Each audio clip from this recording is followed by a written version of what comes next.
Hello everyone, welcome back to your own channel. आज हम करने जा रहे हैं आपकी वर्कशीट नंबर 9 विषय विज्ञान कक्षा 10, हमारी डेट 26 जुलाई के लिए।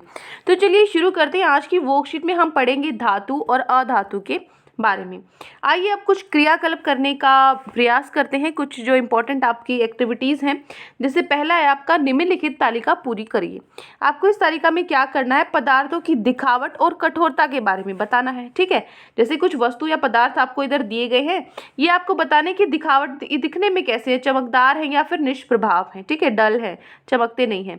कठोरता में बहुत कठोर है या फिर ज़्यादा कठोर नहीं है, ये बताना है। जैसे लोहा है, आयरन जो होता है, आयरन क्या है, एक धातु है। धातु क्या होती है, चमकदार होती है। और आयरन क्या है, आयरन तो बहुत कठोर भी है। ठीक है। कोयला, कोयला क्या होता है, मैंने आपको बताया था कि जो धातु होती हैं वो क्या होती है, ज़्यादातर चमकदार होती हैं, जबकि जो अधातु हैं वो चमकदार नहीं होती। कोयला क्या है, एक अधातु है। ये कैसा है, निष्प्रभाव, चमकदार नहीं है ये, और कठोर भी नहीं है। ठीक है, कठोर भी ज़्यादातर यही होते हैं धातु ही। ठीक है। एल्यूमिनियम, एल्यूमिनियम क्या है, धातु है। ये क्या है, चमकदार है और बहुत कठोर भी है। पेंसिल लेड, जो पेंसिल लेड होती है, जो सिक्का होता है ना आपकी पेंसिल का, वो किससे बना होता है, ग्रेफाइट से बना होता है। वो क्या होता है, निष्प्रभाव। उसमें वो चमकदार थोड़ी होता है, डल होता है वो तो, और कठोर भी नहीं होता है, वो तो टूट भी जाता है आसानी से, है ना। कॉपर, कॉपर कैसा होता है, कॉपर भी धातु है, कैसा होता है, चमकदार होता है। ठीक है, और क्या होता है, बहुत कठिन। फॉस्फोरस, फॉस्फोरस क्या होता है, निष्प्रभाव होता है लेकिन बहुत कठोर नहीं। देखो जो फॉस्फोरस होता है ना, जो ये रूम टेम्परेचर पे, ठीक है, मतलब जो कमरे का तापमान है उस पर तो ये बहुत कठोर नहीं होता, सॉफ्ट होता है, वैक्स टाइप होता है, लेकिन हम इसको बहुत कठोर बना भी सकते हैं। ठीक है, तो एक इस सेंस में, दो तरीके के सेंस में ये आ सकता है, लेकिन अगर हम रूम टेम्परेचर की देखे जाए तो ये ज़्यादा कठोर नहीं होता। ठीक है, चलिए आगे आपका क्रियाकलाप एक है, जो आपकी एक्टिविटी 1 है। इसके अंदर आपको क्या करना है, एक लोहे की कील, एक कोयले का टुकड़ा, एक मोटे एल्यूमिनियम तार का टुकड़ा और एक पेंसिल लेड। क्या क्या लिया है, लोहे की कील ली है, कोयला लिया है, एल्यूमिनियम लिया है और पेंसिल लेड मतलब ग्रेफाइट लिया है। तो लोहे की कील लेकर उसे क्या करेंगे, हथौड़े द्वारा से हम पीटेंगे, लेकिन ध्यान रखना है आपको चोट ना लगे इस दौरान। ठीक है, तो जोर से पीटने का प्रयास करना है हमें। फिर एल्यूमिनियम के तार पर भी जोर से चोट लगानी है इसी तरीके से। इसी प्रकार फिर जो कोयले के टुकड़े हैं और जो पेंसिल का सिक्का है उस पर भी ऐसे ही हथौड़े के साथ उनको पीटना है।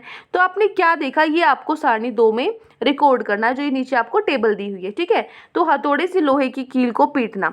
अब यहाँ पे आपको पदार्थ दिए हैं, उसकी आघात वर्धनीयता पता लगेगी, जैसे कि वो पतली चादर में हो सकता है कि नहीं हो सकता, ये पता लगेगा। तो लोहे की कील, लोहा क्या है, एक धातु है, उस धातु को, उसके अंदर, धातु के अंदर क्या होती है, आघात वर्धनीयता होती है। ठीक है, तो यहाँ पे लोहे की कील को अगर मैं पीटूंगी तो वो टूट जाएगी, लोहे की कील जो मतलब ऐसे बिखर जाएगी या फिर चपटा हो जाएगी। ठीक है, तो हमें पता है लोहे की कील तो नहीं टूटती ऐसे मारने से, है ना, उसके टुकड़े टुकड़े थोड़ी होते हैं, तो क्या हो जाएगी, चपटा हो गया। ठीक है।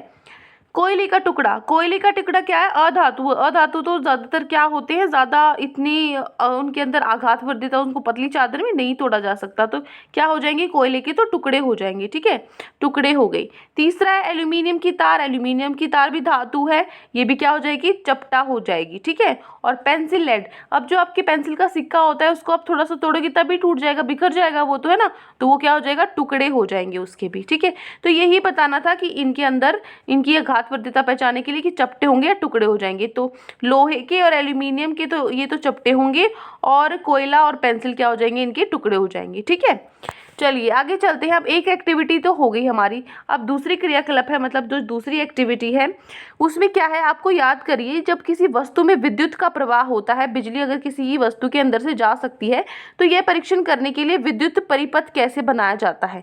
चित्र 2 में आपको, आपने पहले भी बचपन में बनाया भी होगा। ठीक है, इस तरीके से बनाते थे, तो आपने कक्षा 6 में विभिन्न वस्तुओं के साथ ये क्रियाकलाप किया होगा। अब इसी क्रियाकलाप को आपको सारणी 3 में नीचे आपको एक टेबल दी हुई है, उसके अंदर भरना है। पदार्थों के बारे में बताना है कि कौन सा सुचालक है और कौन सा कुचालक है। सुचालक जिसके अंदर से बिजली धार, जो विद्युत है वो प्रवाह हो सकती है, कुचालक जिसके अंदर से बिजली या फिर विद्युत है वो प्रवाह नहीं हो सकती।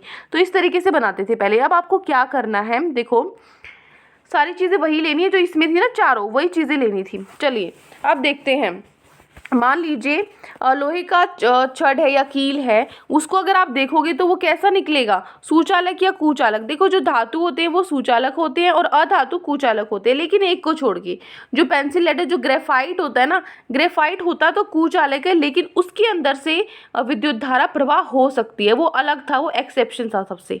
ठीक है, तो वो ध्यान रखना है। तो वो क्या होता है, सुचालक ही होता है। अब देखो लोहे का जो छड़ है वो तो सुचालक है, क्योंकि धातु तो सुचालक होते हैं, ये तो हमें पता है। ठीक है, अब आगे देखो पेंसिल लेड। पेंसिल लेड क्या होती है, सुचालक या कुचालक। जो पेंसिल लेड होती है वो होती है सुचालक। अभी मैंने बताया ग्रेफाइट से बनी होती है, जो कि सुचालक होता है।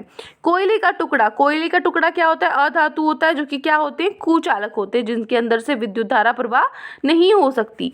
कॉपर की तार, कॉपर की तार क्या है, धातु है, क्या है ये, सुचालक होगी, जिसके अंदर से जब बिजली दौड़ सकती है। रबड़, जैसे रबड़ हो गई, लकड़ी हो गई, प्लास्टिक हो गया, ये ऐसे होते हैं कि ये कुचालक होते हैं, इनके अंदर से बिजली नहीं जा सकती, तो रबड़ क्या हो जाएगा, कुचालक हो जाएगा। उसके बाद है धातु का शार्पनर। अब खाली शार्पनर तो प्लास्टिक का भी आता है, वो तो अलग बात है, लेकिन इसने अलग से लिख दिया धातु का शार्पनर। तो धातु तो सुचालक होते हैं, तो इसलिए मैंने यहाँ क्या लिख दिया, सुचालक लिख दिया। प्लास्टिक का स्केल, प्लास्टिक का स्केल क्या होता है, अभी मैंने बताया, जैसे रबड़ हो गई, लकड़ी हो गई, प्लास्टिक हो गई, ये सब कुचालक होते हैं। ठीक है ना, इनके अंदर से विद्युत धारा प्रवाह नहीं कर सकती। क्लियर। तो ये आपको 3 छोटी छोटी टेबल दी थी, सारणी दी थी, जो हमने भर ली है। आई होप आपको अच्छे से समझ में आ गई हैं तीनों की तीनों। कोई भी डाउट है पूरी वर्कशीट में, किसी भी क्वेश्चन में, तो कमेंट सेक्शन में आप मुझसे पूछ सकते हैं। और अगर आपको लेक्चर अच्छा लगे तो चैनल को सब्सक्राइब कर सकते हैं, वीडियो को लाइक कर सकते हैं। आज के लिए इतना ही, मिलते हैं नेक्स्ट वीडियो में। Till then take care, bye bye.